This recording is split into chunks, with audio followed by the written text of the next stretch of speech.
அதெல்லாம் கொடுத்து அவர் ஒத்துக்க மாட்டேங்கிறாரு.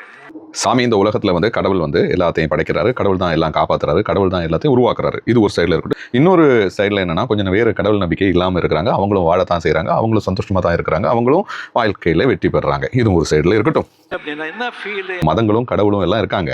ஆனா சண்டை அதிகமா நடக்கிறது எதை சொல்லி? மதங்களை சொல்லி தானே இருக்கு. அதே மாதிரி தான் உறவுகள் மேம்படணும், உறவுகள் நல்லா இருக்கணும், உறவுகள் வச்சு தான் இந்த உலகமே உருவாகிறது, வளருகிறது. ஆனா சண்டை கொலை நடக்கிறது எதுன்னு பேர்ல? மதத்தின் பேர்லையும் கொலையும் நடக்குது, சண்டை நடக்குது, பிரச்சனை நடக்குது, பிரிவினை நடக்குது. இந்த ரிலேஷன்ஷிப்பினுடைய பேர்லையும் கொலை நடக்குது, சண்டை நடக்குது, பிரிவினை நடக்குது. இப்போ கேள்வி உங்களுக்குள்ள கேளுங்க, நாம என்ன பண்றோம்?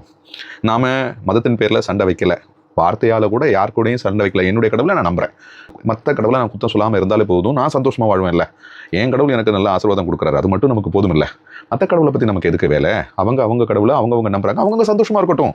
அதே மாதிரி நான் உங்களை விரும்புகிறேன்ல, என்னுடைய விருப்பத்தை பற்றி எனக்கு தெரியும். இல்லை, என்னுடைய பாசத்தை நான் காட்டியே திரும்பவும் நான் எதிர்பார்க்கும் போது தான் சண்டை வருது. அப்போ என்னுடைய வேலை என்னது?